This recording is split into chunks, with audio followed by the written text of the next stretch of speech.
Thank you for staying with us. Now, the Nigerian Labour Congress, that's the NLC, and the Trade Union Congress have dumped the minimum wage negotiation after the federal government offered to pay 48,000 naira as against the 615,000 naira demand as the new national minimum wage.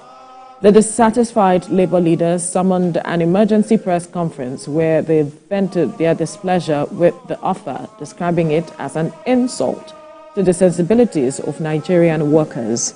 This was the second time in 2 weeks that the negotiation had run into a stalemate. The president of the Nigerian Labour Congress, Ajaero, and his counterpart in the Trade Union Congress, Festus Osifo, are insisting that the current minimum wage is not sufficient for Nigerian workers, and the proposition of the federal government is not good enough. The government's proposal of a paltry 48,000 naira as the minimum wage does not only insult the sensibilities of Nigerian workers, but also falls significantly short of meeting our needs and aspirations. In contrast, organized private sector proposed an initial offer of 54,000, though it is worth noting that even the least paid workers in the private sectors receive 78,000 naira. As clearly stated by the organized private sector, highlighting the stark disparity between the proposed minimum wage and prevailing standards, further demonstrating the unwillingness of the employers and government to faithfully negotiate a fair national minimum wage for workers in Nigeria. Well, joining us via Zoom from Abuja is Public Affairs Analyst Dayo Lumuwagun. Dayo, good morning. Thank you for joining us. Thank you for having me. It's a pleasure. Good morning. Now, organized labor has said that they are pulling out of conversations with the federal government because it seems to them that the government is not ready to deliver on what it wants. Do you think is the right decision to take? So maybe I was negotiation that's going on. Maybe that's not the best decision, especially if we still have opportunity to continue to discuss until there's a compromise between the parties. But having said that, it is important to also say the reasonabilities. The government is insulting the sensibility of the Nigerian workers. So I think we also need to look at the seriousness of the government in terms of what they are putting to the table and the expectation of the Nigerian labor, the Nigerian workers in terms of what they're expecting as the minimum wage. Are you saying that government hasn't shown sincerity and seriousness to really address this matter? So I'm not sure of the level of effort the government has put into this, but we all live in Nigeria today. And proposing, I personally don't think this is correct. I personally think this is not right. Won't buy you a bag of some of these workers, they have their spouses, they have maybe 2 or 3 children, maybe a family of 6 or a family of 4. How do you live on 48,000 naira? Trade in the economy in times of the inflation, in times of the prices of goods and services. You clearly agree with me that 48,000 Nigerian workers are possibly, are clearly worse than where they were. You can look at the history of minimum wage increases in Nigeria since 1991 when it started. If you look at it, there has been some marginal. In 1991, the minimum wage was increased for the first time to 250 naira. And I'm going to be using dollars benchmark since most of the things we consume in Nigeria is imported. They're imported anyway. And 1999 was getting about $31 per month. Another increment happened in 2000, where it was increased to 5,500. In Nigeria, workers were affected. Imagine increase. In 2011, it was also increased to 18,900. Effectively, that was about one. Come to, and to 30,000 in 2019. To $83. 48,000 naira per month that the government is proposing. That's bring the Nigerian dollars or $32 per month from $83 a month to $32 per month. I think for the workers saying the government is insulting their sensibilities, maybe they're not far from it. Well, personally, I'm having to struggle, to hear most of the things that you're saying due to the network glitch that we are having with, during this conversation. But if I want to get you right, do you feel that the government is not exactly, proposing what is beneficial to the Nigerian workers? Because the labor union is asking for, I think, 614,000 naira, 615,000 naira. Is that even realistic to start with? 615,000 naira is a lot of money. And in any case, they have the analysis they have done, they have the whatever market survey they have done to come about the amount they have put in. But I think that's a bogus amount. And I think if that is paid, the economy cannot sustain it. The inflation and the multiplier effect of what is going to happen is going to consume everybody. But on the other side, I just also think that 48,000 naira in the current realities of our economy is just way too low. And I think the government should be able to do more. There are a lot of, I think it's just a matter of putting our priorities right as a country. What are we spending money on? What are we spending money on? So there is still a lot of wastages in the economy. The government is trying to do their best. I think they should look inward. There's still some, lot of wastages in the economy. So I give you this example. For the first time and I'm sorry to tell this way, as a chartered accountant, I began to look at the budget of Nigeria for 2024. And you see all kinds of leakages and wastages come into the budget. So for example, I asked sponsoring people to the holy lands. All religions say if you have your resources, you can go. But we have some most critical things in our hand in terms of your worker, in terms of motivating your workforce. So I think the government should look other way, look at where wastages are, see what the savings they can make from all those wastages, and also look at how they can generate more money, more investment for the country, and now see realistically how much can we really pay the workers as minimum wage. 615 is not realistic. It's bogus, and I'm sorry. The laborers have their whatever underlying assumptions, but I don't think the economy can accommodate that now. But in the same vein, I don't. So now that the federal government is proposing 48,000 naira, where do you think the meeting point should be? What exactly should they meet? 615,000, 48,000 naira, which you say is a far cry, from that amount that is being requested. So looking at today's realities, what exactly do you think they should, rely on? They should settle for, because even the private sector is, I think, 51,000 naira thereabouts. That's what they're saying. So which figure are you looking at? I may not be definitive in my figures, but I think the parties should sit down again and continue negotiation and look at get a middle ground. Maybe I think 150 or 200 is not a lot of money in Nigeria. You agree with me? Where you cannot even cook a pot of soup. Decent soup with 20,000 naira. It's gone. So a bag of rice. So, country is facing some critical. We're in a critical period. The challenge is all over the place, and we won't pretend we don't know that Nigerians are happy. Nigeria is going through a tough time at the moment, but I think the government should bring them back to the negotiation table, be more reasonable, look inward and see what we can reduce, the estate wastages we can reduce, and also give that leadership in times of if you are calling us to manage at this time, if you are calling us to bear with you at this time, we should also see that this financial discipline with government people, with government officials. So you cannot say All right, Mr. Lemuwangu, if you can hear me, we need to quickly go on a break. When we return, we'll continue this conversation with you. Just stay with us.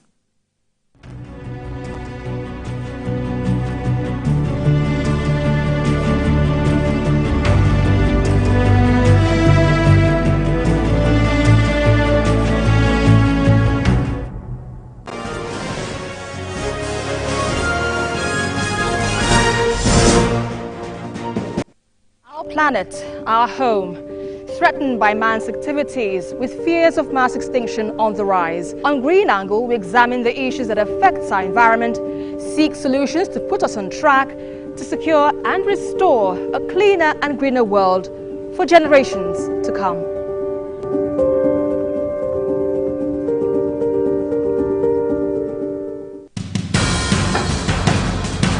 Information is power, information is security, information is knowledge. On Labor Lens, we believe that working people around the world have real questions of their own. They want to know how the world of work operates, what it means to the employer of labor, how policies affect workers in the workplace. On Labor Lens, I ensure we engage effectively the organized labor, organized private sector, and government to get out of them information workers are in need of. I am Sharon Ijason, asking questions that make you get sense of the workplace.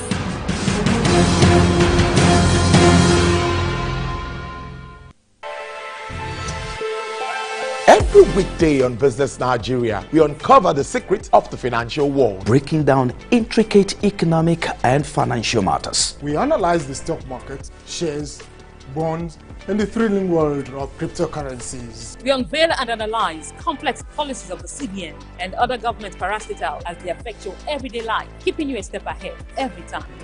Okay, this is good. Facts matter. Our team dives deep to separate facts from popular opinion. We simplify complex government policies as it impacts your everyday life, helping you navigate the ever-changing financial landscape.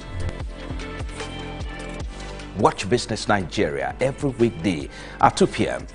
only on TVC News. First with breaking news. There is always more to a story than the scribbled headline. The part of a story that is not told casts a shadow. It's like the part of an object that is not reached by light.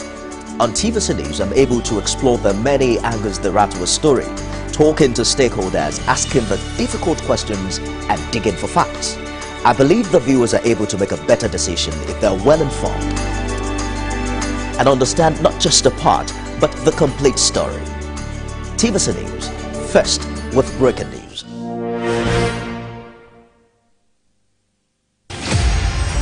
Maya Angelou was a civil rights activist, poet, and award-winning author known for her acclaimed 1969 memoir, I Know Why the Caged Bird Sings, and her numerous poetry and essay collections. Angelou was born on April 4, 1928 in St. Louis, Missouri. Angelou had a difficult childhood. Her parents split up when she was very young. Around the 1960s, Angelou lived in Ghana working as an editor and a freelance writer. Angelou also held a position at the University of Ghana for a time before she joined a community of revolutionist returnees exploring Pan-Africanism and became close with human rights activist and black nationalist leader Malcolm X and Martin Luther King. In 1961, Angelou appeared in an off-Broadway production of Jean Gennett's The Blacks with James L. Jones, Lou Gossett Jr.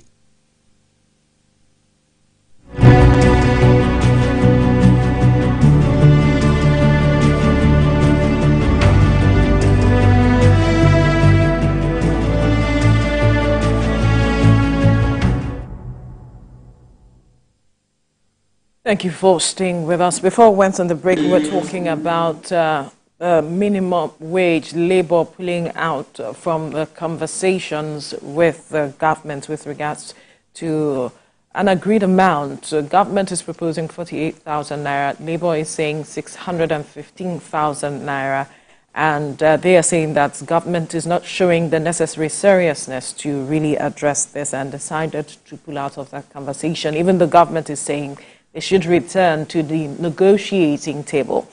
We had speaking with us public affairs analyst Dayo Lumuwagun before we went on the break. He's still very much with us now to continue this conversation. Dayo, the matter of the viability of states to be able to pay the sum is another question right now. We recall that even the 30,000 naira minimum wage, a majority of states struggled to pay. Some are even still owing their workers as it is. But in recent times, we have seen states like Edo State increase the wages to 70,000 naira, and even Lagos State saying it had also increased the wages of its workers to 70,000 naira. When Labour went to meet with some of these states, they were also talking about what they can offer to the people as it is. Should we now be looking at the minimum wage at state level as against having a general or centralized wage as it is?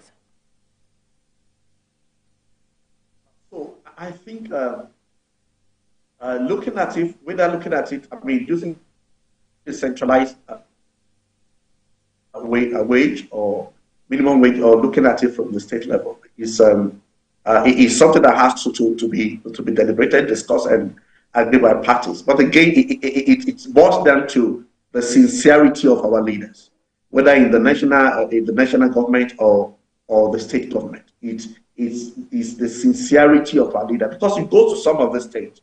So, for example, in Edo and Lagos that you referenced, how is it possible that they are able to meet?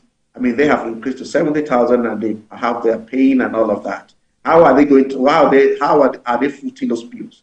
And is Edo and Lagos the richest of all the states in Nigeria? So again, it boils down to the sincerity of our leaders, whether at the state level or at the federal level.